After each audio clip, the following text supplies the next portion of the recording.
సుప్రభునందు కూడి వచ్చిన అందరికీ మరొకసారి అందరికీ వందనాలు. పేరు పేరున అందరికీ వందనాలు. అందరికీ వందనాలు.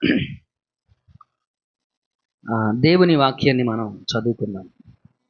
వాస్తవానికి మనం మార్కు సువార్తను ధ్యానం చేస్తున్నాం.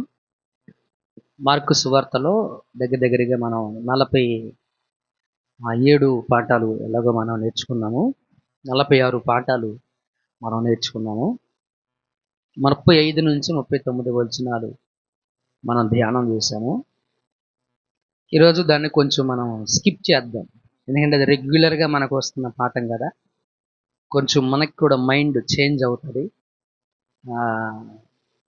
మనం పాత నిబంధన గ్రంథంలోనికి వెళ్ళి యోనా గ్రంథంలో మొదటి అధ్యాయంలో నుంచి కొన్ని పాఠాలు మనం నేర్చుకుందాం. మార్కు సువార్తను ధ్యానం చేస్తూ ఉన్నప్పుడు నా ప్రార్థనలో దేవుడు నన్ను బలపరిచి నాకు చెప్పిన సంగతులను, నాకు తెలియపరిచినటువంటి ప్రతి సంగతిని కూడా నేను మీకు తెలియజేస్తాను. ఈరోజు యోనా గ్రంథాన్ని దేవుడు నాకు బయలుపరిచాడు. ప్రార్థిస్తున్నప్పుడు ఆ గ్రంథాన్ని చదువుతా ఉన్నప్పుడు దేవుడు నాకు కొన్ని విషయాలు బయలుపరిచాడు. వాటిలో నుంచి దేవుడు మనందరికీ ఉపయోగపడే కొన్ని మాటలను, మనల్ని బలపరచటానికి దేవుడు కొన్ని మాటలు మనతో మాట్లాడని ఉద్దేశించినటువంటి ప్రతి మాటను కూడా మీకు తెలియపరుస్తానని మిత్రులారా. ఒక వచనాన్ని ముందు మనం చదువుదాం. మొదటి అధ్యాయము 9వ వచనంలో నేను చదువుతా, నేను చెప్తా, నాతో పాటు మీరు చెప్పండి. అతడు వారితో, గట్టిగా చెప్పండి, అతడు వారితో ఇట్లా నేను హెబ్రీయుడను, సముద్రమునకును భూమికిని సృష్టికర్తయై ఆకాశమందుండు దేవుడయున్న యెహోవాయందు నేను భయభక్తులు గలవాడనై ఉన్నాను. కొద్ది మాటలు దేవుడు దీవించునుగాక. యోనా గ్రంథం. యోనా ఒక ప్రవక్త. యోనా గ్రంథంలో ఇదివరకు మనమంటే నేను ఎప్పుడు దీని మీద మీకు వాక్యం చెప్పలేదు. బహుశా మీరు ఎవరైనా చెప్పినప్పుడు వినే ఉంటారు. యోనా చరిత్ర మనకు తెలియనటువంటి చరిత్ర ఏమీ కాదు. యోనా చరిత్ర మనందరికీ తెలిసినటువంటి చరిత్రే.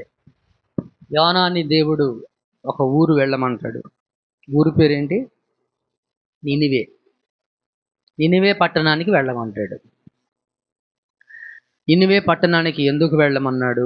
నినివే పట్టణస్థుల యొక్క పాపం,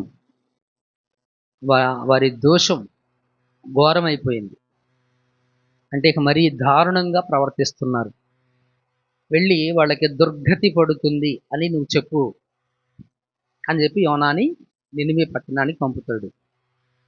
కానీ యోనా నినివే పట్టణానికి వెళ్ళకోకుండా, దేవుడు చెప్పింది చేయకోకుండా తర్షీషుకు ప్రయాణమై వెళతాడు.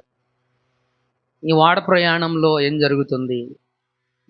సముద్రంలో పెద్ద తుఫాను వస్తుంది. వాడ మునిగిపోయేటువంటి పరిస్థితి. ఇక చావు బ్రతుకు ఈ రెండింటి మధ్య పోరాటం వాడలో జరుగుతుంది. చచ్చిపోయే పరిస్థితులు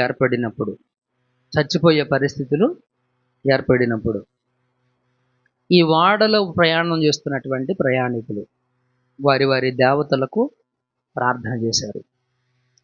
తర్వాత యోనాను లేపి, నిద్రపోతా లే, ఎక్కడ మేము చచ్చిపోతుంటే హ్యాపీగా పడుకున్నావా, నువ్వు కూడా లేచి నీ దేవునికి ప్రార్థన చేయి, ఆ దేవుడు ఒకవేళ సహాయం చేస్తాడేమోనని యోనాను కూడా లేపాడు. లేపిన తర్వాత యోనా ప్రార్థన చేశాడా అక్కడ అంటే లేదు, చేయలేదు. తర్వాత వాళ్ళు చీటీలు వేస్తారు. ఎవరి వలన ఈ పరిస్థితి ఏర్పడింది అని చీటీ వేస్తారు. చీటీ యోనా పేరు మీదుగా వచ్చింది. యోనాని, నువ్వెవరు, నువ్వెక్కడి నుంచి వస్తున్నావు? అప్పటికి అనుమానం తంటారు. ఎవరి వలన మాకు ఈ సమస్య వచ్చిందో మాకు తెలియటం లేదు. అసలు ఇంతకీ నువ్వెవరు, మీది ఏ ఊరు, నువ్వు ఎక్కడి నుంచి వస్తున్నావు, ఏంటి నీ వ్యాపారం ఏంటి అని అడిగాడు.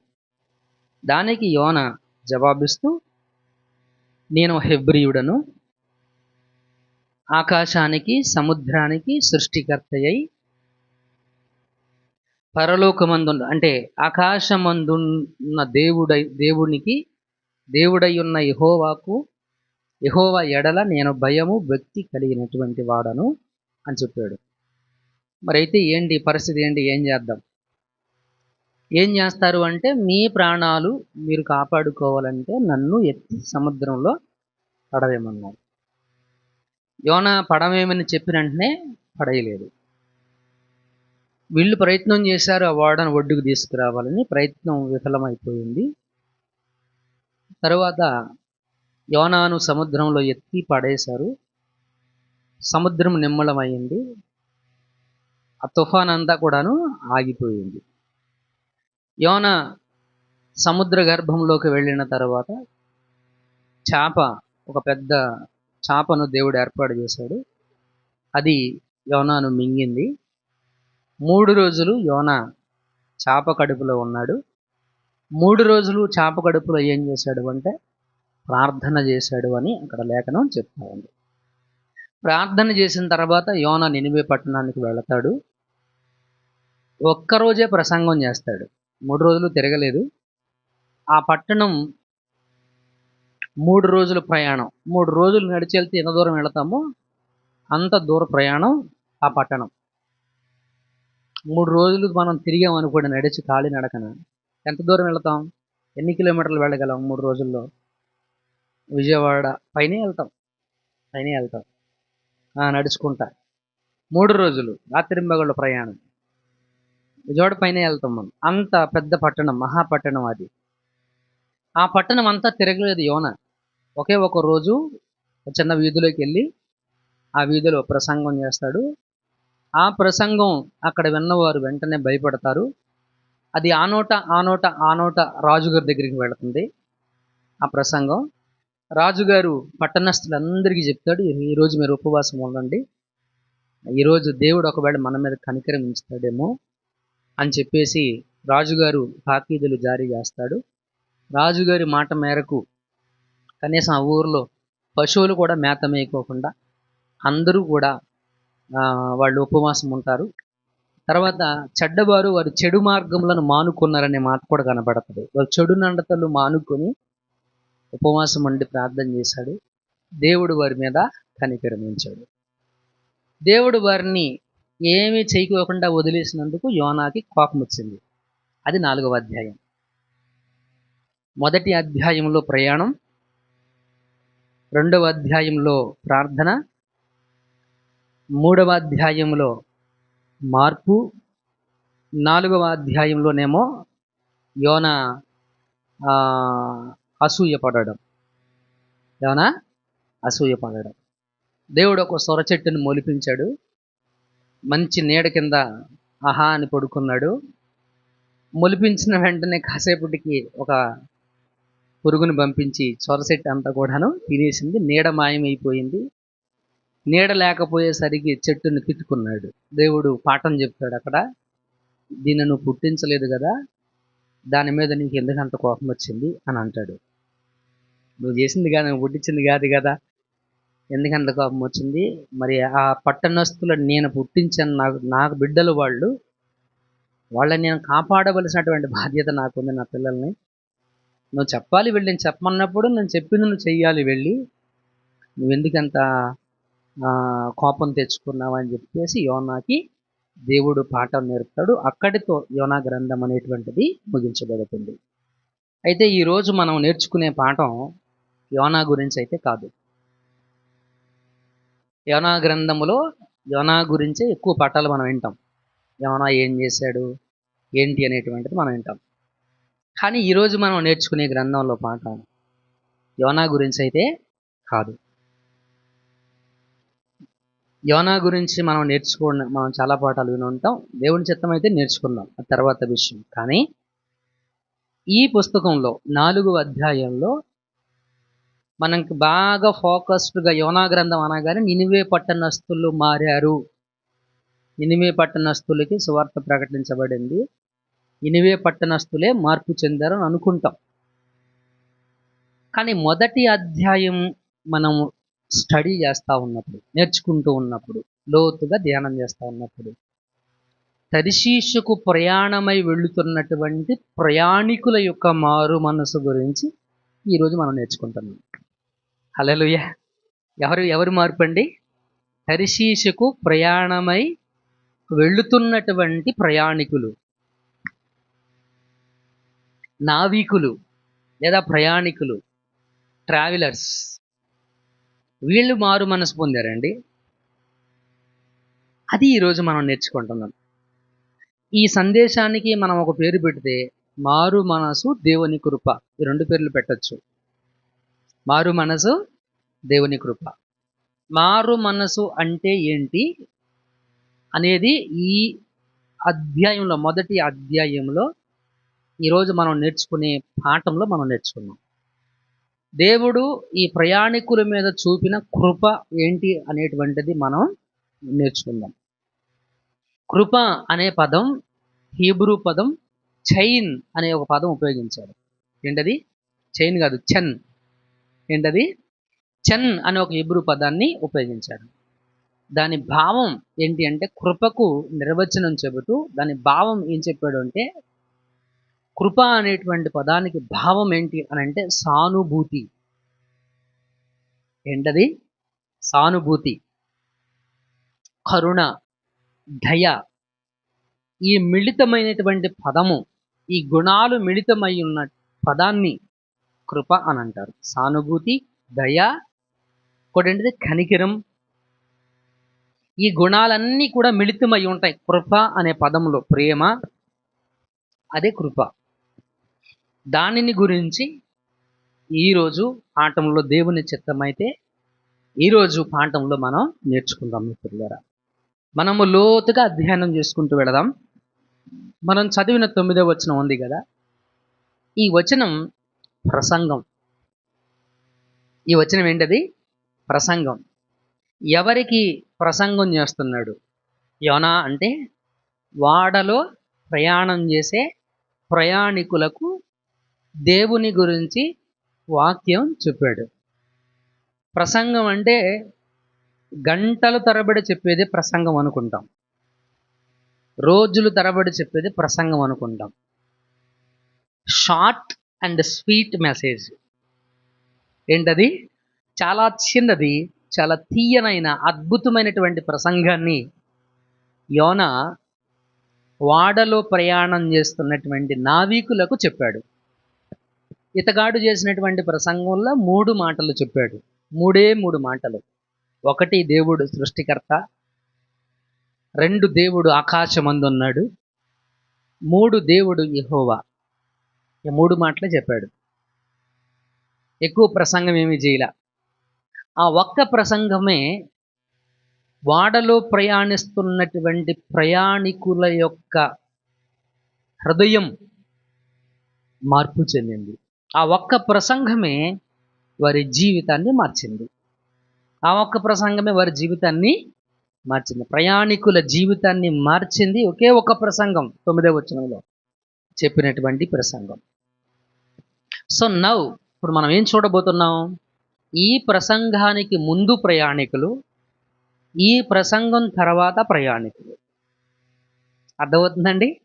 ఈ ప్రసంగానికి ముందు ప్రయాణికులు, వాడలో, తర్షీషు వాడలో ప్రయాణం చేస్తున్నటువంటి ప్రయాణికులు, వారి జీవితం, వారి జీవన విధానం, వారి భక్తి, వారి ఆరాధన, వీటిని మనం చూడబోతున్నాం. వారు ఎవరు, ఏమై ఉన్నారు. యోనా ప్రసంగాన్ని కూడా మనం ధ్యానం చేద్దాం 2వ పాయింట్గా. 3వ పాయింట్ ఏంటి? ప్రసంగం అయిన తర్వాత వాడ ప్రయాణికులు. ప్రసంగం విన్న తర్వాత వాడ ప్రయాణికులు వచ్చిన మార్పు గురించి మనకు తెలియాలి కదా. సో అది కూడా మనం నేర్చుకుందాం. So let us go in detailed. మనము లోతుగా వెళ్ళేటువంటి ప్రయత్నాన్ని మనం చేద్దాం మిత్రులారా. మనం చదివితే ఈ ప్రసంగం వినడానికంటే ముందు ఈ నావికులు, అంటే ఈ వాడలో ప్రయాణం చేస్తున్నటువంటి ప్రయాణికుల గురించి కొన్ని మాటలు మనకు స్పష్టతనిస్తా ఉన్నాయి. 5వ వచనాన్ని చదువుదాం. 5వ వచనాన్ని చదువుదాం. కాబట్టి నావికులు భయపడి ప్రతివాడు తన దేవతను ప్రార్థించి. ఏంటిళ్ళు? ఈ నావికులు అంటే వాడలో యోనాతో పాటు ప్రయాణం చేస్తున్నటువంటి వారు కష్టం వచ్చినప్పుడు, వాడ మునిగిపోయి ప్రమాదంలో ఉన్నప్పుడు వీళ్ళు ఏం చేశారు అంటే వారి వారి దేవతలకు ప్రార్థన చేశారు. అంటే వీళ్ళెవరు? అన్యులు, విగ్రహారాధికులు. వీళ్ళెవరు? ఇక్కడ వారందరికీ ఒక దేవత కాదు ఉంది, ఒక్కొక్కడికి ఒక్కొక్క దేవత ఉంది. అదే కదా తన తన దేవత. అంటే ఏంటి? 10 మంది ఉంటే 10 మందికి 10 దేవతలు ఉన్నారు. 20 మంది ఉంటే 20 మందికి దేవతలు ఉన్నారు. ఒక్కొక్కడికి ఒక్కొక్క దేవత. ఇదేదో మన దేశ సాంప్రదాయం లాగా ఉంది కదూ. ఇంచుమించు అలాంటిదే. మన దేశానికి విగ్రహారాధన అక్కడి నుంచే వచ్చింది కాబట్టి, అటువంటి ప్రాంతాల నుంచే మనకు వచ్చింది కాబట్టి, ఇవి మనం దాన్ని ఏమంటే మూలాలు అని చెప్పొచ్చు, మూలాలు అని చెప్పొచ్చు. ఈ వాడలో ప్రయాణం చేస్తున్నటువంటి ప్రయాణికులు, నావికులు, వీళ్ళు గురించి చెప్పబడిన రాయబడిన మాటను బట్టి వీరు ఒక్కొక్కరికి ఒక్కొక్క దేవత ఉంది, ఒక్కొక్కరికి ఒక్కొక్క దేవత ఉంది. విగ్రహారాధికులు అని చాలా స్పష్టంగా అర్థమవుతూ ఉంది. ఇంకొంచెం లోతుగా మనం కొంచెం డీటెయిల్డ్గా ఆ వచనాన్ని చదివితే, వాడ చులకన చేయుటకు అందులోని సరుకులను సముద్రంలో పారవేసింది. వీళ్ళు వారి వారి దేవతలకు ప్రార్థన చేశారు, కానీ వారికి ఎలాంటి సహాయం రాలా. వారి వారి దేవతలకు వాళ్ళు ప్రార్థన చేశారు. ఏ సమయంలో ప్రార్థన చేశారు? కష్టంలో. కష్టంలో ప్రార్థన చేశారు, ఇరుకులో ప్రార్థన చేశారు, ఇబ్బందిలో ప్రార్థన చేశారు. కానీ వారికి ఎలాంటి సహాయ సహకారాలు అనేటువంటివి లభ్యం కాలేదు, దొరకలేదు. ఆ మాట మనకి ఎలా తెలుస్తుంది అనంటే, వాళ్ళు వాడను చులకన చేయడానికి వాడలో ఉన్నటువంటి సామాగ్రిని అంతా కూడాను సముద్రంలో పడేశారు. సహాయం దొరికితే సముద్రంలో పడేయాల్సినటువంటి అవసరత వారికి లేదు. సహాయం దొరికితే సముద్రంలో పడేయాల్సినటువంటి అవసరత వారికి లేదు. కాబట్టి వీళ్ళ విగ్రహారాధన జీవితం ఏదైతే ఉందో, ఆ జీవితం వారికి ఏమాత్రం కూడా ప్రయోజనకరంగా లేదు, లాభకరంగా లేదు, ఉపయోగకరంగా అనేటువంటిది లేదు మిత్రులారా. అది మనకు చాలా స్పష్టంగా అర్థమవుతా ఉంది. వ్యర్థమైన భక్తి జీవితాన్ని కలిగి ఉన్నారని అర్థమవుతుంది. కొంచెం ఇంకా లోతుగా మనం వెళ్ళి ఆలోచన చేస్తే 6వ వచనంలో చెప్తాడు, అప్పుడు వాడ నాయకుడు అతని దగ్గరకు వచ్చి, అతని యొద్దకు వచ్చి, ఓయి నిద్రపోత, నీకేమి వచ్చినది? నీవు లేచి నీ దేవుణ్ణి ప్రార్థించము. ఏమన్నాడు? వాడ నాయకుడు ఏం చెప్పాడు? ఓయి నిద్రపోత, నీ దేవుణ్ణి లేచి నీ దేవుణ్ణి నువ్వు ప్రార్థన చేయమన్నాడు. అయ్ ఏంటి? నీవు లేచి నీ దేవుణ్ణి ప్రార్థన చేయమన్నాడు. ఎవరి దేవుణ్ణి ప్రార్థన చేయమన్నాడు? నీ దేవుణ్ణి. ఇక్కడ మనకు అర్థమవుతుంది, విగ్రహారాధన చేస్తూ వ్యర్థమైనటువంటి దేవతలను ఆరాధన చేస్తున్న వీరికి ఆ వ్యర్థమైన దేవతల వలన ఎలాంటి ప్రయోజనము, ఆ వ్యర్థమైన దేవతల నుండి వీరికి ఎటువంటి సమాధానము రాలేదు. ఎటువంటి సమాధానము? ఇది చాలా మనకు స్పష్టతను ఇస్తూ ఉంది. కొంచెం వెళ్తే నీ దేవుణ్ణి ప్రార్థించు అన్నారు వీళ్ళు. అంటే ఈ దేవుని గురించి వాళ్ళకి తెలియదు, ఈ దేవుని గురించి వాళ్లకు తెలియదు, సత్యవంతుడైన దేవుని గురించి వాళ్ళకి తెలియదు, వాళ్లను సృజించిన దేవుని గురించి వాళ్లకు తెలియదు. దావీదు ఒకసారి అంటాడు, నా శ్రమలో నేను యెహోవాకు ప్రార్థన చేశాను, ఆపత్కాలమందు నేను ప్రార్థన చేశాను, ఆయన నాకు ప్రత్యుత్తరం ఇచ్చాడు. ఎప్పుడు ప్రార్థన చేశాడు? ఆపద సమయంలో. ఏం చేశాడు? ప్రార్థన చేశాడు. ప్రార్థన చేస్తే ఏమొచ్చింది? వీళ్ళకి జవాబు వచ్చింది. ఆపద సమయంలో వ్యర్థ దేవతలను ఆరాధన చేసే వీరికి, సముద్రంలో ప్రయాణం చేస్తున్నటువంటి వీరికి ఎటువంటి సహాయ సహకారాలు అందలేదు. వారి ప్రార్థనలకు జవాబులు అనేటువంటివి రాలేదు. ఏలియాను గుర్చిన సందర్భం కూడా మీకు తెలుసు. ఏలియాను గుర్చినటువంటి సందర్భంలో ఉదయం నుంచి సాయంత్రం వరకు బయలా బయలా బయలా అని వాళ్ళు గట్టిగా అరుస్తూ, 850 మంది అనుకుంటాను, గట్టిగా అరుస్తూ ప్రార్థన చేశారు. Is there any response? వాటి దగ్గర నుంచి వాళ్ళకి ఏదైనా స్పందన వచ్చిందా? రాలేదు. అరిస్తే వినపడడం లేదని బ్లేడ్ పట్టుకొని, కత్తులు పట్టుకొని శరీరములను రక్తం వచ్చేలాగా కట్ చేసుకున్నారు, కోసి వేసుకున్నారు. అయినా వాళ్ళకి జవాబు వచ్చిందా? రాలేదు. వ్యర్థ దేవతల నుంచి వ్యర్థ దేవతలను ఆరాధన చేయడం వల్ల మనకు ఎలాంటి స్పందన అనేటువంటిది రాదు, జవాబులు అనేటువంటివి రావు. అండ్ అంత మాత్రమే కాదు, వీరికి వారి సృష్టికర్త అయినటువంటి దేవుని గురించి కూడా వీళ్ళకి తెలియదు. ఈ దేవునికి ఈ రోజున నువ్వు నేను నేర్చుకుంటున్నా, వింటున్నా, ఆరాధిస్తున్నటువంటి దేవునికి వాళ్ళు ఎప్పుడూ ప్రార్థన కూడా చేయలేదు. వాళ్ళు ఎప్పుడు ఆ దేవునికి ప్రార్థన కూడా చేయలేదు. And not only that one, అంత మాత్రమే కాదు, వాళ్ళు అంటారు, ఇంకొక మాట మాట్లాడతారు, ఆ దేవుడు మన యందు కనికరించునేమో అన్నారు. ఆ దేవుడు మన యందు కనికరించునేమో అన్నారు. ఆ దేవుడు ఏ దేవుడు? మా దేవుడు అంటల్లా. ఇక్కడ 2 పదాలు, తన దేవత, ఆ దేవుడు. రెండింటికి మధ్య తేడా ఏంటి? తన అంటే వాళ్ళ సొంతం, ఆ అంటే వాళ్ళ సొంతం కాదని అర్థం, అంతే కదా. చాలా స్పష్టమవుతున్నటువంటి విషయం ఏంటంటే, వీరు యెహోవా అనేటువంటి దేవుణ్ణి లేదా యేసు క్రీస్తు అనేటువంటి దేవుణ్ణి ఎరుగని వారు. తెలియదు, ఆ దేవుని గురించి వాళ్ళకి తెలియదు. ఆ దేవునికి వాళ్ళు ఎప్పుడూ ప్రార్థన చేయలే. వ్యర్థమైన దేవతల మీద విశ్వాసం ఉంచి, వ్యర్థమైన దేవతలను ఆరాధిస్తూ, వ్యర్థమైనటువంటి దేవతలను ప్రేమిస్తూ పూజిస్తూ ఉన్నటువంటి వారు వీళ్ళు. ఆగిపోయిందండి, వస్తుందా?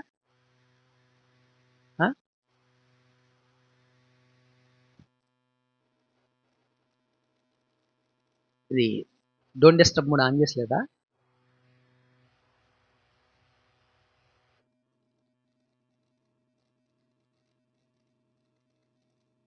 రానా?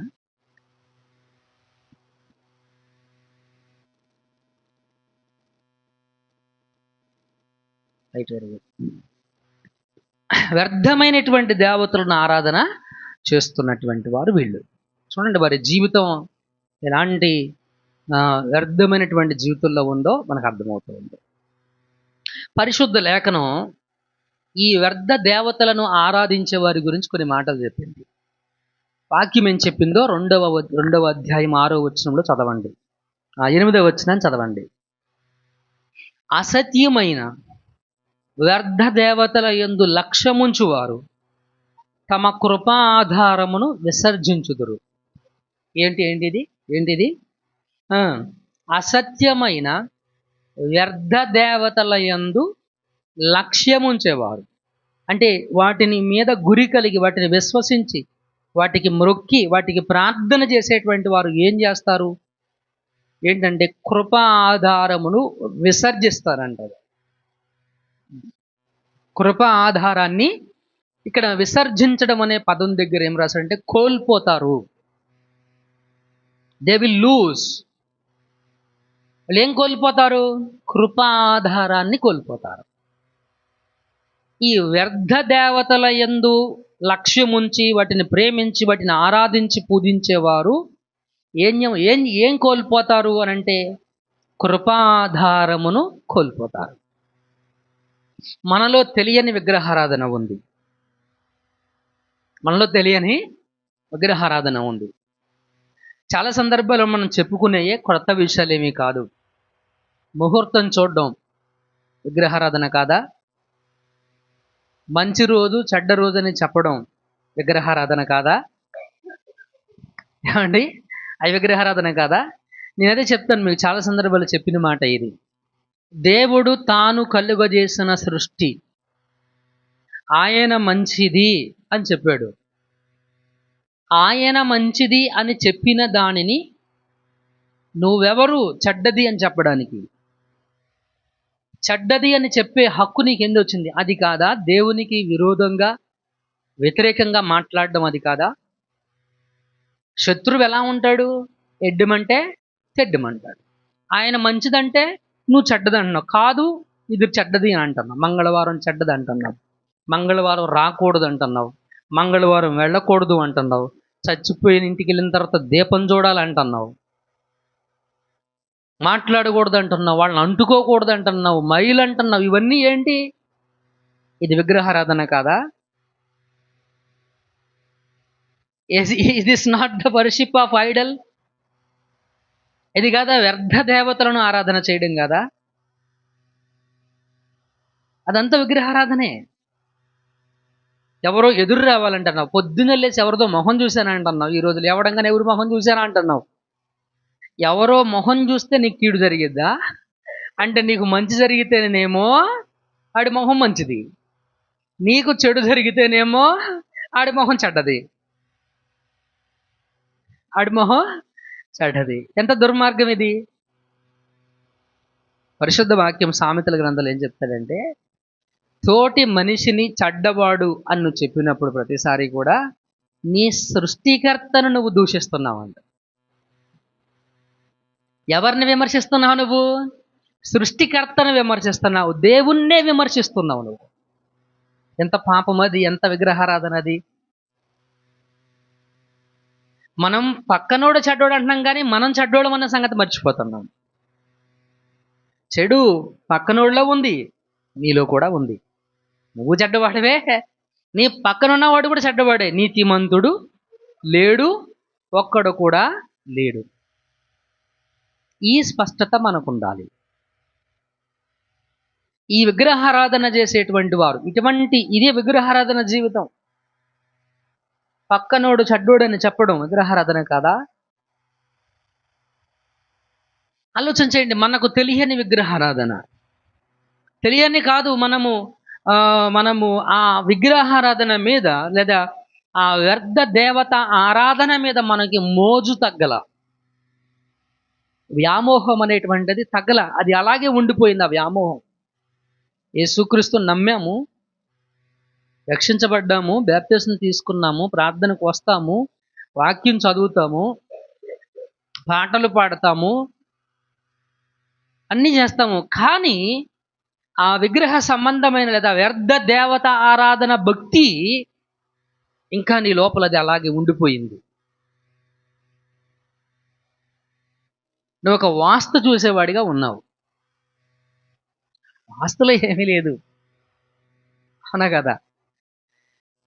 ఇదంతా విగ్రహారాధనే. ఇదేంటది? విగ్రహారాధన కదా? విగ్రహారాధనే. ఇలాంటి విగ్రహారాధన చేసేటువంటి వారు ఏమవుతారు? కృప ఆధారాన్ని కోల్పోతారు. వ్యక్తి పూజ, మనుష్యులను దేవునిగా పూజించడం, దేవుని కంటే మనుషులకు ఎక్కువ పూజ చేయడం. ఏలి దేవుని కంటే తన కుమారుల్ని ఎక్కువ గౌరవించాడంట. అది తప్పు అన్నాడు దేవుడు. ఏంటది? దేవుడు ఏది తప్పు అన్నాడు? దేవుని కంటే తన బిడ్డలకి ఎక్కువగా ప్రాధాన్యత, ఆయన భక్తి, విశ్వాసం, వారి మీద ప్రేమను వలబోసాడు. నేను చెప్పడం కదా మాట, పరిశుద్ధ వాక్యం సమూయేలు గ్రంథంలో చెప్పాడు ఆ మాట. సమూయేలు గ్రంథం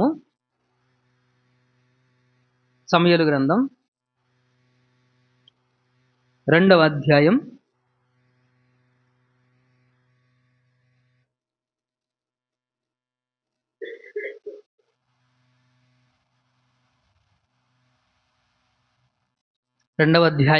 30వ వచనం.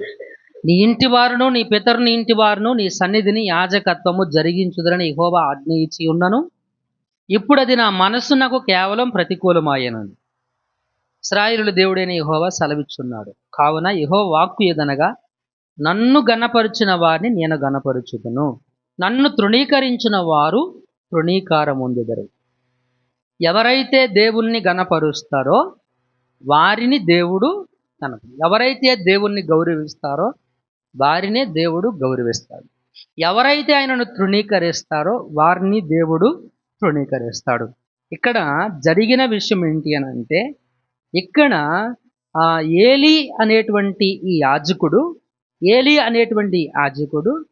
తన కుటుంబానికి ఇచ్చినంత గౌరవం తన దేవునికి ఇవ్వలేదు. అది కాదా విగ్రహారాధన? Is it not worship of Idol? అది కాదా విగ్రహారాధన? ఆలోచించండి మిత్రులారా. తన బిడ్డలకు ఇచ్చినటువంటి విలువ, గౌరవం, పూజ, భక్తి ఇక్కడ ఏలీ అనేటువంటి భక్తుడు తన దేవునికి ఇవ్వలేదు. అది కాదా విగ్రహారాధన? కనుక గమనించవలసినటువంటి విషయం ఇది. మనం దేవుని సన్నిధి ఉంటే దేవుని కంటే ఎక్కువ మనం ఫుడ్కి ప్రిఫరెన్స్ ఇస్తాం చాలామంది. అది కాదా విగ్రహారాధన? వారి కడుపు వారి దేవుడు. కడుపు ఏమైందంట? దేవుడై కూర్చున్నాడు. కడుపు దేవుడు అవడం అంటే ఏంటి? వారి తిండి, వారి ఆహారం వారికి ఏమైపోయింది? అందుకే మన దేశ అన్నం మెతుకులు తొక్కారనుకోండి, తొక్కకూడదురు అంటాడు. ఏమవుద్ది? తొక్కితే కళ్ళు పోతాయి అంట. ఎన్నిసార్లు తొక్కుంటారు? పోయినాయా మీ కళ్ళు? చూడండి ఎంత అజ్ఞానం. దేవుని సన్నిధిలో మనం ఉంటామా? అరే అలా మాట్లాడొద్దు, అలా మాట్లాడకూడదు, క్రమశిక్షణగా ఉండాలి అనుకుంటామా? ఆలోచించండి. చూడండి, వాట్ ఈజ్ వర్షిప్? మన అక్కడ విగ్రహారాధన, క్రైస్తవ విగ్రహారాధన అని అనడం కంటే క్రైస్తత్వానికి వ్యతిరేకమైనటువంటి విగ్రహారాధన ఈ రోజున చర్చికి వచ్చేటువంటి విశ్వాసుల్లో ఉంది మిత్రులారా. మన్నా నీ దేవుడు ఏనాటికి కావలసిన ఆహారం ఆ రోజుకి కూర్చుకోమన్నాడు. వీళ్ళేం చేశారు? ఆ రోజుకి కాకోకుండా ఇంకా ఎక్కువగా కూడబెట్టుకున్నారు. తెల్లారిపాటికి ఏమైంది? అది పురుగులు పెట్టింది. ఆహారం ఇంపార్టెంట్ ఏం కాదు. అది ఆహారం అది ఫ్రెష్గా ఉన్నంతసేపు నీకు ఉపయోగపడుతుంది. అటువంటి నాశనం అయిపోయేటువంటి ఆహారాన్ని దేవుడిగా చేసేసుకున్నాం మనం. అటువంటి పాడైపోయేటువంటి ఆహారానికి మనం దైవత్వాన్ని ఆపాదించేసాం, అంటించేసాం మనం. ఆలోచించండి ప్రియులారా. ఈ విగ్రహారాధన నుంచి మనం బయటపడాలి. ఈ అసత్య దేవత ఆరాధన నుంచి మనం బయటపడాలి. దాని మీద లక్ష్యం ఉంచి దాన్ని పూజించి దాన్ని ఆరాధించేటువంటి వారు కృప ఆధారాన్ని కోల్పోతారు. హబక్కూకు గ్రంథము 2వ అధ్యాయంలో ఏం చెప్పాడో చదవండి. హబక్కూకు గ్రంథం పక్కనే పేజీలు తిరిగేస్తే 3వ పుస్తకం ఎట్లాగో అనుకుంటా. హబక్కూకు 2వ అధ్యాయం 18 నుంచి చదవండి. చెక్కడపు పనివాడు విగ్రహములను చెక్కుట వలన ప్రయోజనమేమి? పనివాడు మోగబొమ్మను చేసి తాను రూపించిన దాని యందు నమ్మిక ఉంచుట వలన ప్రయోజనమేమి? అబద్ధములు బోధించు పాత విగ్రహముల యందు నమ్మిక ఉంచుట వలన ప్రయోజనమేమి? కర్రని చూసి మేల్కొనమనియు మోగరాతిని చూసి లెమ్మనియు చెప్పువానికి శ్రమ. అది ఏమైనా బోధింపగలదా? అది బంగారముతోనూ వెండితోనూ పోత పూయబడును గాని దానిలో శ్వాసమెంత మాత్రము లేదు. అయితే యెహోవా తన పరిశుద్ధ ఆలయములో ఉన్నాడు. ఆయన సన్నిధిని లోకమంతయు మౌనంగా ఉంటుంది. ఎవరంట ఇది? చెక్కడపు పనివాడు, శిల్పి. ఆడు కర్రను తీసుకొనో లేకపోతే ఒక రాయిని తీసుకొనో ఏం చేస్తాడు? ఒక బొమ్మను తయారు చేస్తాడు. ఆ బొమ్మ గురించి, అది మోగ విగ్రహము అంటే మాట్లాడదు అది. ఆ బొమ్మ దగ్గరికి వెళ్ళి లే అని నువ్వు చెప్తే లేసిద్దా? మాట్లాడు అని చెప్తే అది మాట్లాడతా? నువ్వు లెగమని చెప్తే అది వింటదా? దాంట్లో ఏమి లేదు, ప్రాణం లేదు, ఊపిరి లేదు, జీవం లేదు. జీవము లేని ఆ మూగ విగ్రహాలు, ఆ వ్యర్థ దేవతలు, ఆ అసత్య దేవతలు, నువ్వు పెట్టుకున్నటువంటి అసత్య దేవతలు నీ ప్రార్థన వింటాయా? నీ మనవిని వింటాయా? వారు ఆపదలో ప్రార్థన చేశారు, అది ప్రార్థనకి జవాబు వచ్చిందా? అలా. వారు కష్టంలో ప్రార్థన చేశారు, ప్రార్థనకి జవాబు వచ్చిందా? ఈ విగ్రహారాధకులందరూ కూడా ఈ ఈ ఈ అసత్య దేవతలను పూజించి ఆరాధించేటువంటి వారందరూ కూడా కృప ఆధారాన్ని కోల్పోతారు, కృప ఆధారాన్ని కోల్పోతారు. అవి శ్వాసము లేనటువంటివి, వాటిలో ప్రాణము లేదు, అవి మోగవి. నువ్వు చెప్పినా వినవు. నువ్వు వాటి ముందు రక్తం కార్చుకున్నా, చీల్చుకున్న శరీరాన్ని తలకాయ బద్దలు కొట్టుకున్నా వాటికి తెలీదు, వాటికి తెలియదు. అవి వినవు నీ మనవిలను, అవి వాటికి తెలియవు మిత్రులరా. ఇది మనము అర్థం చేసుకోవలసినటువంటి విషయం. ఇర్మియా గ్రంథము 10వ అధ్యాయము 14 నుంచి చదవండి. ఇర్మియా గ్రంథం 10వ అధ్యాయం. తెలివి లేని ప్రతి మనుషుడు పశుప్రాయుడు. ఎవరు వెళ్తున్నాం? తెలివి లేని ప్రతి మనుషుడు పశుప్రాయుడు, పోతపోయు ప్రతివాడును తాను చేసిన విగ్రహమును బట్టి అవమానము నొందుచున్నాడు. అతడు పోతపోసినది మాయారూపము, అందులో ప్రాణమేమీ లేదు. దాంట్లో ఏం లేదు, ప్రాణమేమీ లేదు. అవి ఆశను చెడగొట్టు మాయా కార్యములు, విమర్శ కాలములో అవి నశించిపోవును. ఇది ఈ విగ్రహారాధికులు లేదా ఈ అసత్య దేవతలను పూజించి ఆరాధించేటువంటి వారు, వాటి యందు లక్ష్యముంచేటువంటి వారు, వాటిని పూజించి ప్రేమించేటువంటి వారు విమర్శ దినము రోజున ఏమవుతారు అనంటే నశించిపోతారు. విమర్శ దినం రోజున ఏమవుతారండి? నశించిపోతారు. పరిశుద్ధ లేఖనం చాలా స్పష్టతనిస్తూ ఉంది మనకి. ఇది పరిశుద్ధ లేఖనం చాలా స్పష్టతను ఇస్తూ ఉంది. ఆగిపోయిందా ఏంటిది? ఫేస్బుక్ లైవ్ ఆగిపోయిందా? రైట్. అసత్య దేవతలను ఈ ఆరాధించేటువంటి వారు వారి కృప ఆధారమును కోల్పోవడం మాత్రమే కాదు, విమర్శ దినము రోజున వాళ్ళు నశిస్తారు. యేసుక్రీస్తు ఎందుకు వచ్చాడు? నశించిన దానిని వెదకి రక్షించడానికి.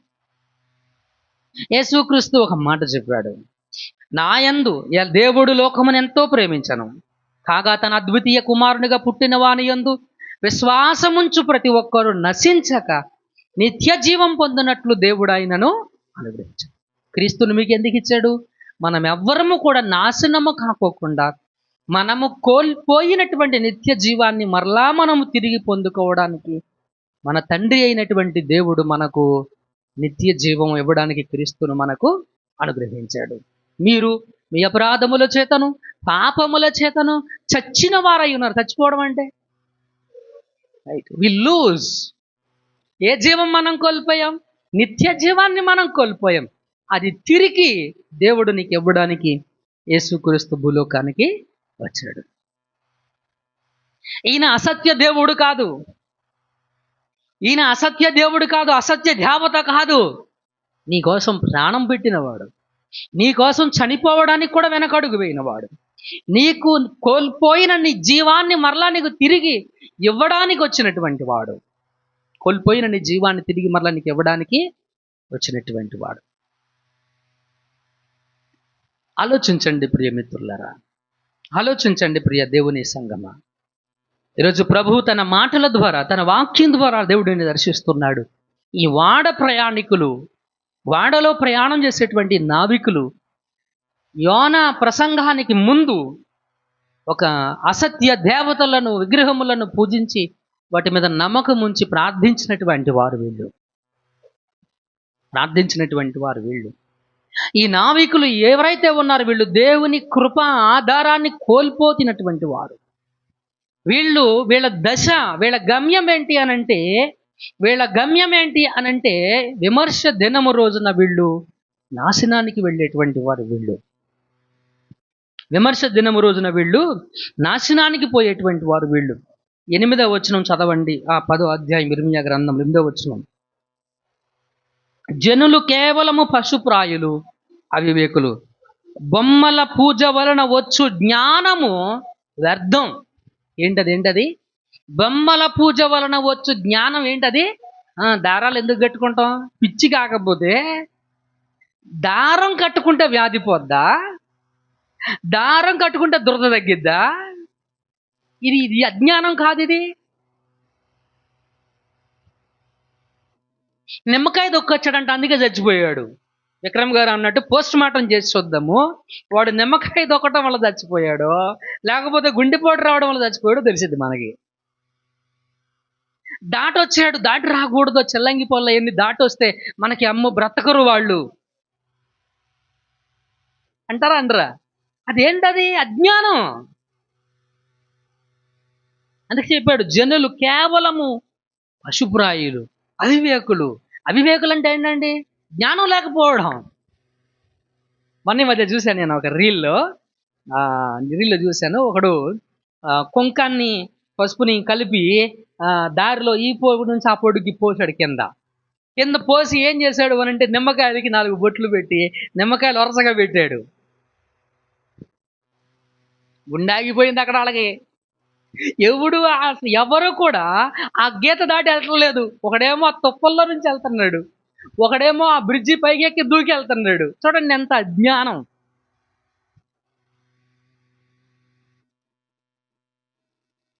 దారాలకి తాయిత్తులకి దెయ్యాలు పోతాయని, దారాలకి తాయిత్తులకి జబ్బులు తగ్గుతాయని, ఇది బొమ్మల పూజల వలన ఈ వ్యర్థ దేవతలను, అసత్య దేవతలను ఆరాధించుట నుండి వచ్చినటువంటి జ్ఞానం కాదా ఇది? ఆలోచించండి ఎంత వ్యర్థమైనటువంటి జ్ఞానం. వాటిని ఆరాధించే వారికి, వాటిని పూజించే వారి జ్ఞానం కూడా అలాగే ఉంటుంది మిత్రులారా. కనుక జ్ఞాపకం చేసుకోవలసినటువంటి విషయం, మనము గుర్తు చేసుకోవలసినటువంటి విషయం, ఈ విగ్రహారాధన ఒక క్రైస్తవుడిగా నువ్వు దేవుణ్ణి ఎరిగి దేవుని నమ్మి, రాత్రి మనం చెప్పుకున్నట్లుగా తీతు పత్రికలో మనం భ్రష్టులం అవుతున్నామేమో, మన క్రియల విషయంలో మనము క్రీస్తుని కాకోకుండా ఇదిగో ఈ వ్యర్థమైనటువంటి జ్ఞానాన్ని మనం ప్రదర్శన చేస్తున్నామేమో. ప్రార్థన తాయిత్తులు వచ్చింది. అందుకే చాలా ప్రమాదం అని చెప్పా పాస్టర్తో, కొంతమందితో జాగ్రత్తగా ఉండండి అని. అవునా కదా? ప్రార్థన తాయిత్తులు మరి అయ్యేంటో అర్థం కాదు. ప్రార్థన ఆయిల్ ఏంటవి? ప్రార్థన oil. Don't believe such kind of things. అవన్నీ విగ్రహారాధన లేదా అసత్య దేవత ఆరాధన సంబంధితమైనటువంటి వ్యర్థమైనటువంటి భక్తి. అది వ్యర్థమైనటువంటి భక్తి. అది యుద్ధంలో గెలవడానికి దావీదు తాయిత్తులేం కట్టలేదే. యుద్ధంలో గెలవడానికి దావీదు నువ్వు ఎదురొస్తే యోవాబు నువ్వు ఎదుర్రా, అభిషేక్ నువ్వు ఎదుర్రా, నా కొడుకు వీళ్ళిద్దరైతే మేనల్లుళ్ళు, నా కొడుకు అభిషాలమ్మ ఎదుర్రా, చెంబు పట్టుకుంటారా బాత్రూమ్కి వెళ్దు. కానీ పెళ్ళి కూతురుని పంపించేటప్పుడు ఒకడు చెంబు పట్టుకుని వస్తారు. ఆడు దొడ్లోకి వెళ్తున్నాడా, బాత్రూమ్కి పోతున్నాడా, లేకపోతే వీళ్ళకేదో మరి ఎందుకు వస్తున్నాడో తెలియదు. అది కాదా విగ్రహారాధన? ఇవన్నీ మనం చేయట్లేదా? ఇవన్నీ మనం చేస్తున్నాం కదా, మన జీవితంలో జరిగేయే కదా ఇవన్నీ కూడా. ఇలాంటి వారే నువ్వు ఎంత ప్రార్థన చేసినా దానివల్ల నీకు ప్రయోజనం ఏంటి? ఎన్ని ఉపవాసాలు ఉన్నా ప్రయోజనం ఏంటి? ఎంత వాక్యం చదివినా ప్రయోజనం ఏంటి? ఇంత విగ్రహారాధన, ఇంత అసత్య దేవత ఆరాధన నీ హృదయంలో ఉండి నువ్వు ప్రార్థించడం వల్ల, నీ ఉపవాసం ఉండడం వల్ల, ఏంటి నీ వాక్యం చదవడం వల్ల, నీవు దేవుని వాక్యాన్ని ధ్యానించడం వల్ల ఏంటి ప్రయోజనం? ఇలాంటి వారు దేవుని కృప ఆధారాన్ని కోల్పోతారు. ఇలాంటి వారు వారి యొక్క గమ్యం ఏంటి అనంటే విమర్శ దినము రోజున వాళ్ళు నాశనానికి వెళతారు. విమర్శ దినం రోజున వాళ్ళు ఎక్కడికి వెళ్తారండి? నాశనానికి వెళతారు. యెషయా గ్రంథం ఏం చెప్పిందో చదవండి. 44వ అధ్యాయం, యెషయా గ్రంథం 44వ అధ్యాయం 9 నుంచి చదవండి. యెషయా గ్రంథము 44వ అధ్యాయంలో 9వ వచనం. విగ్రహమును నిర్మించు వారందరూ మాయ వంటి వారు, వారికి ఇష్టమైన విగ్రహములు నిష్ప్రయోజనములు, తామే అందుకు సాక్షులు. వారు గ్రహించువారు కారు, ఎరుగువారు కారు గనుక వారు ఏమవుతారండి? సిగ్గుపడుదురు. ఎందుకు పనికిరాని విగ్రహమును పోతపోసి దానిని ఒక దేవునిగా నిరూపించువాడెవడు? ఇదిగో దాన్ని పూజించు వారందరూ సిగ్గుపడుదురు. ఆ శిల్పకారులు నరమాత్రులే కదా, వారందరూ పోగు చేయబడి నిలవబడవలను. నిశ్చయముగా వారు భయపడి సిగ్గుపడుదురు. కమ్మరి గొడ్డలి పదును చేయుచు నిప్పులతో పని చేయును, సుత్తితో దాన్ని రూపించి తన బాహుబలం చేత దాన్ని చేయును. అతడి ఆకలి గొనగా అతన్ని బలము క్షీణించి పోవును. దాన్ని తయారు చేసేవాడి గురించి చెప్తున్నాడు. అడు కూడా మనిషే కదా, తయారు చేసింది ఎవరు? మనిషే కదా, దేవుడు కాదు కదా. విగ్రహమును పుట్టించింది దేవుడు కాదు, విగ్రహాన్ని పుట్టించింది మానవుడు. విగ్రహ ఆరాధన పుట్టించింది మానవుడు, దేవుడు కాదు. కొంతమంది అనుకుంటారు అవి కూడా దేవుడు సృష్టించినవి కదా. దేవుడు సృష్టించలా, ఇవి మానవుడు సృష్టించినవి. అందుకే దేవుడి కోపం. దేవుని కోపం మీదకి ఇది నువ్వు సృష్టించుకున్నది. ఇది దేవునికి విరుద్ధమైనటువంటిది. దేవుని నిబంధనకు, దేవుని ఆజ్ఞకు పూర్తి విరుద్ధమైనటువంటిది దేవుని విగ్రహ ఆరాధన అనేటువంటిది. మిత్రులారా, అటువంటి బలమైన విగ్రహారాధన జీవితాన్ని జీవిస్తున్నటువంటి వారు ఈ నావికులు, వాడలో ప్రయాణం చేస్తున్నటువంటి వారు, ఈ వాడలో ప్రయాణం చేస్తున్నటువంటి వారు. వీరికి సత్యం తెలియదు, నిజమైన దేవుడు తెలియదు వీళ్ళకి, జీవించుచున్న దేవుడు గురించి తెలియదు వీళ్ళకి. వాళ్ళకి ఎవరు చెప్పిన వాళ్ళు లేరు, వాళ్ళకి ఎవరు చెప్పిన వాళ్ళు లేరు. దేవుడు ఈరోజు నీకు ఒక నిబంధన ఇస్తున్నాడు. అదేంటనంటే, ఇలాంటి విగ్రహారాధికులు తెలియని వారు, నీవు సత్యవంతుడైనటువంటి దేవునికి వాళ్ళు ప్రార్థన చేయాలంటే వాళ్ళకి తెలియాలిగా. వాళ్ళకి తెలియాలంటే నువ్వు చెప్పాలిగా. నువ్వు చెబితే వాళ్ళకి తెలుస్తుంది. వాళ్ళకి తెలిస్తే వాళ్ళు విశ్వాసం ఉంచుతారు. వాళ్ళు విశ్వాసం ఉంచితే ప్రార్థన చేస్తారు. విశ్వాసం లేకుండా ప్రార్థన ఎలా చేస్తారు? కాబట్టి అటువంటి వారికి మనం తెలియజెప్పాలి. ఏం చేయాలి? మనం తెలియజేయాలి. ఏం తెలియజేయాలి? సత్యమేంటో చెప్పాలి, సువార్త ఏంటో చెప్పాలి. ఇదిగో నా దేవుడు ఆపదలో మొర్రపెట్టినప్పుడు జవాబిచ్చాడు, ఆపత్కాలమందు మొర్రపెట్టినప్పుడు జవాబిచ్చాడు, శ్రమలో మొర్రపెట్టినప్పుడు జవాబిచ్చాడు. వారి దేవుడు, వారి దేవతలు, వారు పూజిస్తున్నటువంటి వారు ఆపదలో వారికి జవాబునివ్వలేదు. ఆపదలో వారికి జవాబును ఇవ్వలేదు. వారి ఆపదలో వారికి ఎలాంటి స్పందన దొరకలేదు, వారికి ఎలాంటి సహాయ సహకారాలు దొరకలేదు. వారికి ఎలాంటి సహాయ సహకారాలు దొరకలేదు. బట్ మై గాడ్, నీ తెలిసిన దేవుడు నీ కోసం ఏం చేశాడో, నువ్వు ఇలాంటి వాడవైనా నీ మీద కృప చూపించాడు, నీ మీద సానుభూతి చూపిస్తున్నాడు, నీ మీద దయ చూపించాడు, నీ మీద కనికరం ఉంచాడు. ఆయన ఏం చేశాడో తెలుసా? నీకోసం ప్రాణం పెట్టాడు, నీకోసం చనిపోయాడు. నువ్వు పాపంలో ఉన్నావు, నువ్వు పాపంలో జీవిస్తున్నావు. ఈరోజు నీకు ఎదురయ్యే సమస్య పాపాన్ని బట్టి. ఈ పాపం నుంచి నన్ను విడిపించేవాడు యేసుక్రీస్తు. మనం చెప్పాల్సింది నమ్ము, అది పొద్దని కాదు. నీకు కష్టాలు రావు, నీకు శ్రమలు రావని కాదు మనం చెప్పాల్సింది. యేసుక్రీస్తు నీ పాపము నుంచి నన్ను విడిపించడానికి ఆయన వచ్చాడు. ఎవరింటారు పాస్టర్ గారు ఇటువంటి మాటలు చెప్తే? ఎవరు వింటే నీకెందుకు, ఎవరు వినకపోతే నీకెందుకు? దేవుడు చేసేటువంటి కార్యం, ఆ హృదయాల్లో, విన్నవారి హృదయాల్లో దేవుడు చేసేటువంటి కార్యం అది. నీ రెస్పాన్సిబిలిటీ ఏంటి? యోనా రెస్పాన్సిబిలిటీ ఏంటి? యోనా బాధ్యత ఏంటి? చెప్పమన్నాడు, వెళ్ళి చెప్పు. ఆయన చెప్పమన్న విషయాన్ని వెళ్ళి చెప్పు, అంతే. వాళ్ళు వింటారా, వినరా, నమ్ముతారా, నమ్మరా, అది నీ బాధ్యత కాదు. నీ బాధ్యత చెప్పు. నీ బాధ్యత ఏంటి?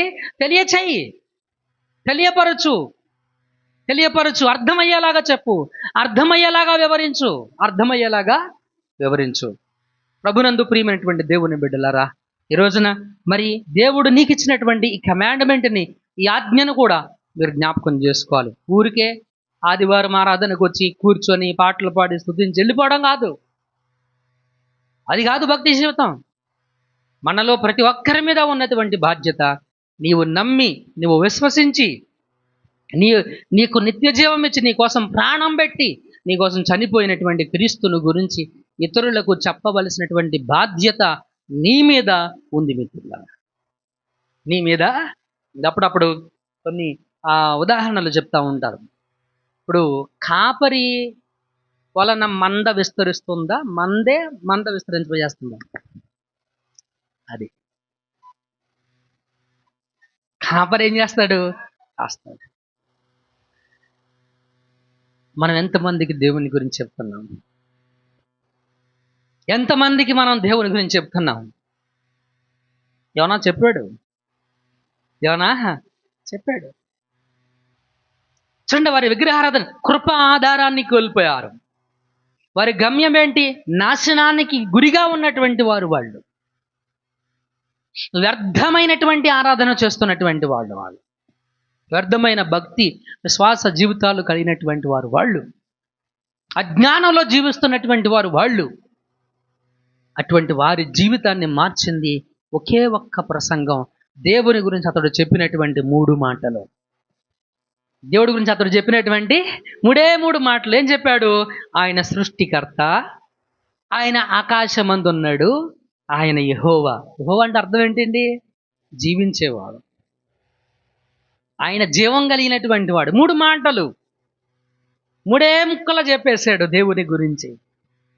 ఆయన గురించి చెప్పుకోవాలా? ఆయన గురించి ఒక మాట చెప్పాడు, నేను హెబ్రీయుడను, అంతే. నాకు ఆ వ్యాపారం ఉంది, నాకు అన్ని డబ్బులు ఉన్నాయి, నాకు ఇన్ని డబ్బులు ఉన్నాయి, నాకు అన్ని బట్టలు ఉన్నాయి, నాకు ఇంత బంగారం ఉంది, నా కుటుంబం ఎంత ఉంది, ఈ సదంతా చెప్పలా. నేను హెబ్రీయుడను చాలు, అంతవరకు ఇన్ఫర్మేషన్ వాళ్ళకే.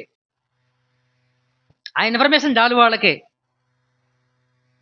What the need? వాళ్ళకి కావాల్సిన ఇన్ఫర్మేషన్ ఏంటి? దేవుని గురించి. మీ దేవురంటే మీరు ఏం చెప్తారు? మా హెబ్రీయుడు అని చెప్తారు. మీ దేవురంటే యోనా ఏం చెప్పాడు? మాది నినివే కళ్ళాలని నేను చెప్పట్లా. ఏం చెప్పాడు? నేను హెబ్రీయుడను, నేను సముద్రానికి ఆకాశానికి సృష్టికర్త అయినటువంటి ఆకాశమందు ఉన్నటువంటి యెహోవా యందు నేను భయభక్తులు కలిగిన వాడని చెప్పాడు. ఏంటి అడిగింది ఏంటి? చెప్పింది ఏంటి? మీరు ఆలోచించండి మిత్రులారా, ఏది వాళ్ళకి అవసరం, వాళ్ళ పరిస్థితి ఏంటి, అక్కడ వాళ్ళ పరిస్థితుల్లో వాళ్ళకి కావాల్సిన యోనా గురించి వాళ్ళకి అవసరం లేదు. వాళ్ళ పరిస్థితుల్లో, అందుకే వాళ్ళు ఏమంటారు, మీరు యోనా ఏం చెప్తాడు వాళ్ళకి? మీ ప్రాణాలు మీకు దక్కాలంటే, కాపాడుకోవాలంటే నన్ను ఎత్తి సముద్రంలో, వాళ్ళకి కావాల్సిందంటే వారి ప్రాణాలు వాళ్ళకి కావాలి, అవి కాపాడబడాలి అంటే ఏం చేయాలి? నన్ను ఎత్తి సముద్రంలో. వాళ్ళకి కావలసింది ఏంటంటే వారి ప్రాణాలు కాపాడేవాడు ఎవరంటే సృష్టికర్త. వారి ప్రాణాలు కాపాడేవాడు సృష్టికర్త. ఆయన ఆకాశమందున్నాడు, ఆయన ఎవరు అంటే జీవం కలిగిన వాడు. ఎంత అద్భుతమైనటువంటి ప్రసంగం. కాబట్టి నీ తోటి వారికి నువ్వు సువార్త చెప్పాలి. వాళ్ళకి ఆ పరిస్థితి ఎందుకు వచ్చింది? వాళ్ళకి ఆ ప్రమాదాలు ఎందుకున్నారు? ఎందుకు ఆర్థిక ఇబ్బంది? ఎందుకు మానసిక క్షోభ? ఎందుకు కుటుంబంలో సమాధానం లేదు? It's a result of sin. పాపము యొక్క ఫలితాన్ని, దుష్ప్రభావములను వాళ్ళు అనుభవిస్తున్నారు. ఆ బాధ ఎందుకు కలిగింది? పాపం. దీని నుంచి నిన్ను విడిపించేవాడు ఎవరు? సృష్టికర్త. ఆయన ఎక్కడున్నాడు? ఆకాశమందు ఉన్నాడు. ఆకాశమందు ఉన్నటువంటి దేవుడు భూమి మీదకి వచ్చాడు, మళ్ళీ తిరిగి ఆకాశానికి. ఎవరు? ఆయన దగ్గర ఏముంది? ఆయన కెపాసిటీ ఏంటి? ఆయన శక్తి ఏంటి? ఆయన సామర్థ్యం ఏంటి? ఆయన నిత్య జీవం కలిగిన వాడు. హల్లెలూయా. దాన్ని నమ్మితే నీకు తిరిగి నిత్య జీవం ఇవ్వగలిగినటువంటి వాడు. అది చెప్పాలి మనం.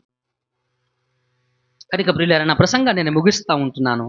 ఈరోజు దేవుని చిత్తం అయితే మరలా వచ్చే ఆదివారం మరికొన్ని పాఠాలు మనం నేర్చుకున్నాం.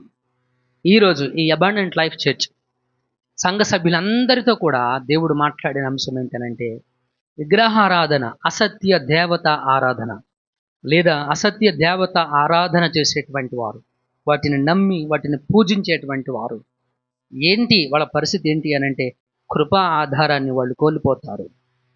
వారి గమ్యం ఏంటి అనంటే, వారు నాశనానికి వెళ్ళిపోతారు. వారు ఎలాంటి వారు, ఏంటి వాళ్ళ పరిస్థితి ఏంటి అనంటే, వారు అజ్ఞానులు, అవివేకంలో ఉండిపోతారు.